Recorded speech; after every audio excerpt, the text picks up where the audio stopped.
Have you ever looked into a mirror and felt like something was staring back at you?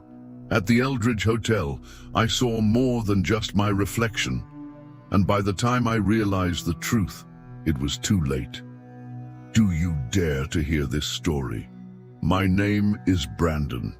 It was a dark and stormy night when I arrived at the Eldridge Hotel. The rain was falling hard, as if the sky was trying to convince me to give up and leave. But I don't back down easily, especially with a video to record. The place seemed forgotten. My time, with broken windows and a strange energy that weighed on my shoulders as soon as I entered. The receptionist, a man with a blank stare, almost lifeless, handed me the key to room 13.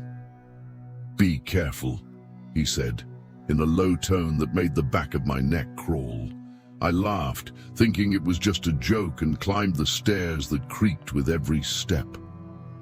When I opened the bedroom door, I saw a huge, antique mirror on the wall.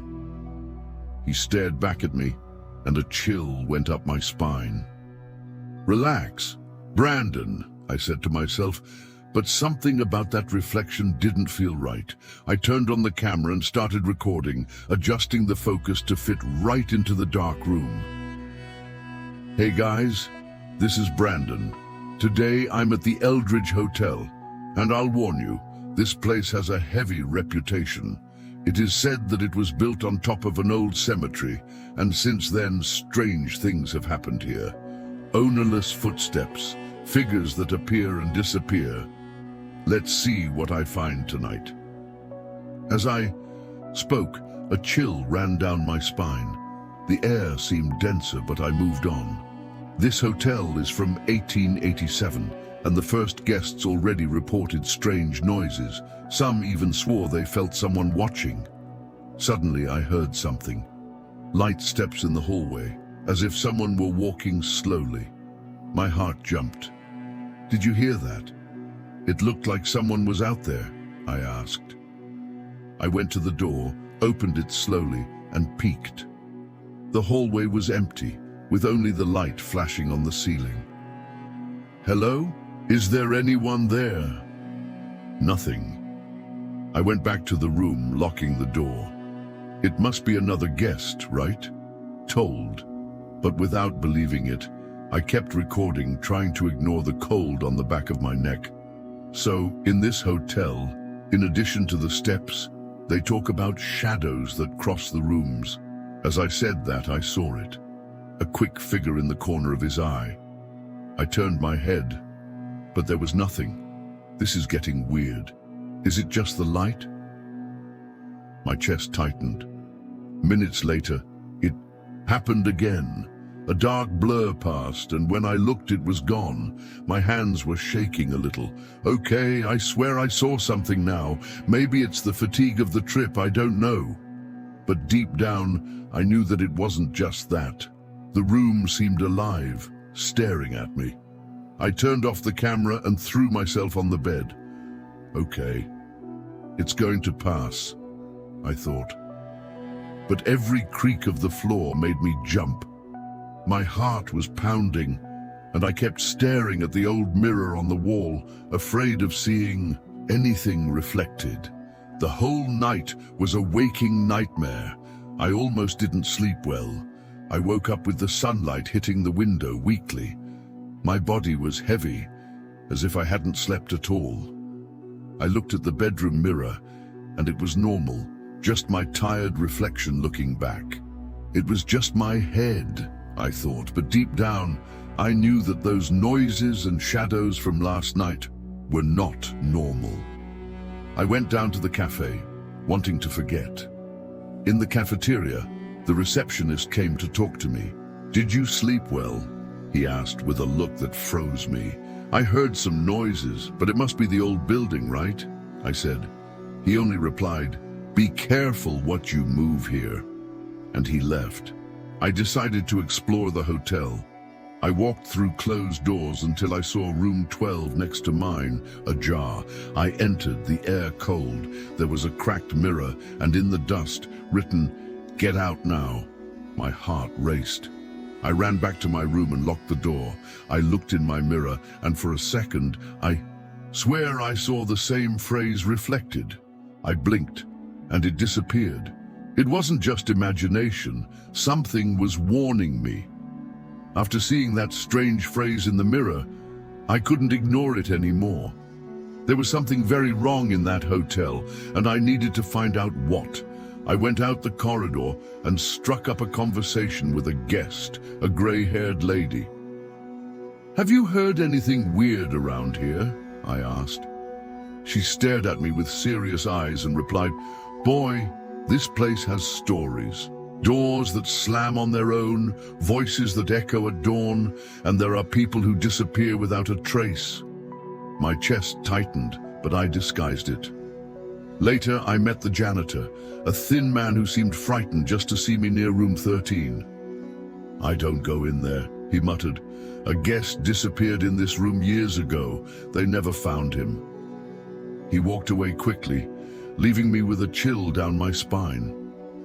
I returned to my room, room 13, determined to look for clues. I rummaged through everything, and in a drawer found an old diary, the pages yellow and full of dust. I read excerpts that froze me. "She watches me through the mirror. There is no way out." My heart raced. Who was she? I looked in the mirror and for a moment saw a figure behind me. I turned quickly and nothing. The fear grew, but I needed to understand that. I couldn't stop thinking about the diary and that figure in the mirror.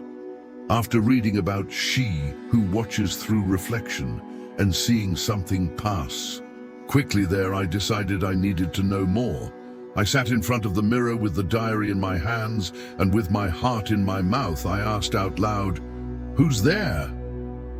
The room was dark, with only a little moonlight, and suddenly the air was cold, an inexplicably cold wind.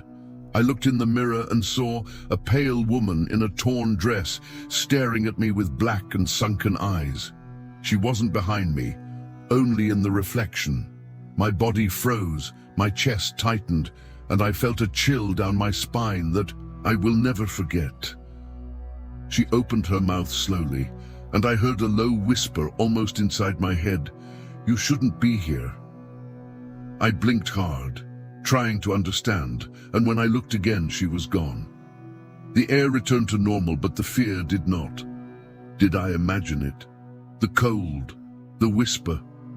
It all seemed so real. Who was she? And why shouldn't I be there?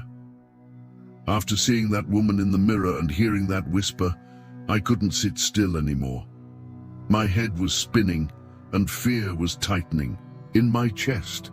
I sat on the bed, took a deep breath and thought, "This can't be real. Ghosts don't exist, Brandon. There must be an explanation."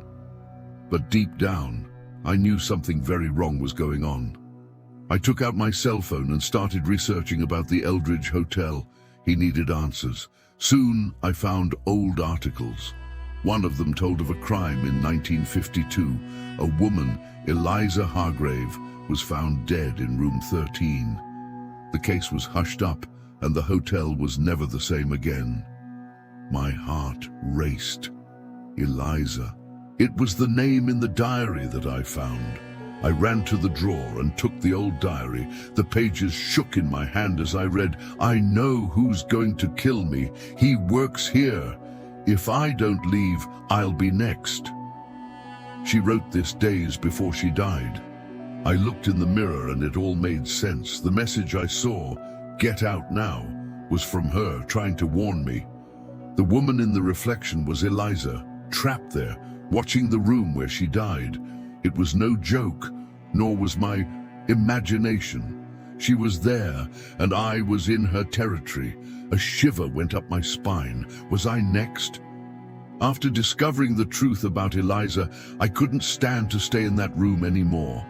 Fear tightened in my chest like an icy hand, and I just thought, I have to get out of here now. I grabbed my backpack with shaking hands and ran into the hallway. I got to the main door and pulled the handle hard, but it was locked. "Hello? Can anyone open this?" I shouted, but the silence was so heavy that I could hear my heart beating. I tried the windows, desperate, but they wouldn't budge, as if someone had nailed them to them.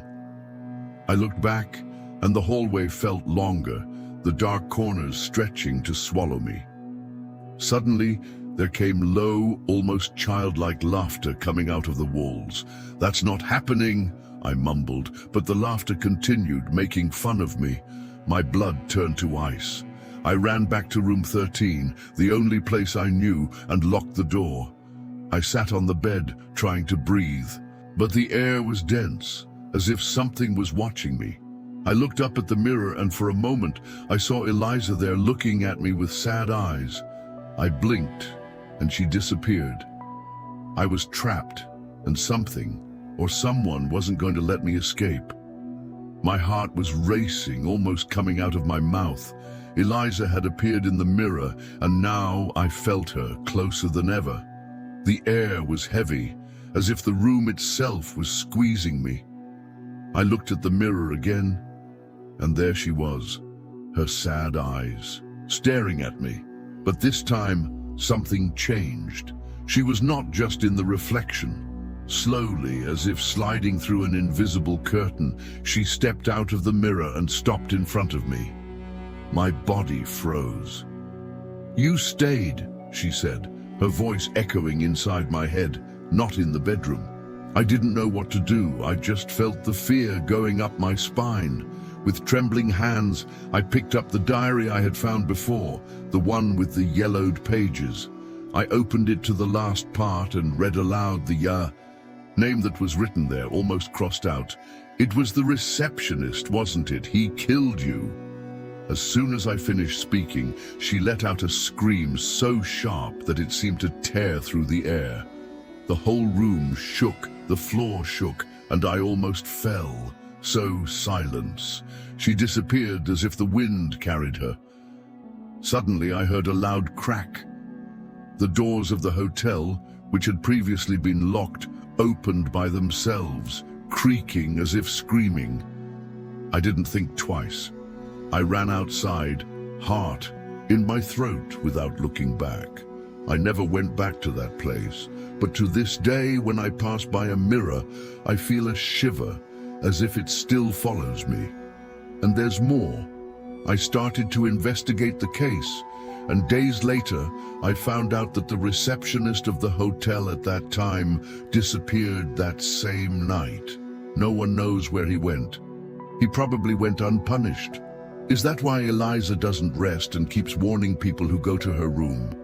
What do you think? And have you ever lived or know any real supernatural stories? Tell us below. Be sure to sign up, because here you will find many chilling stories. Thank you, and see you next time if you dare.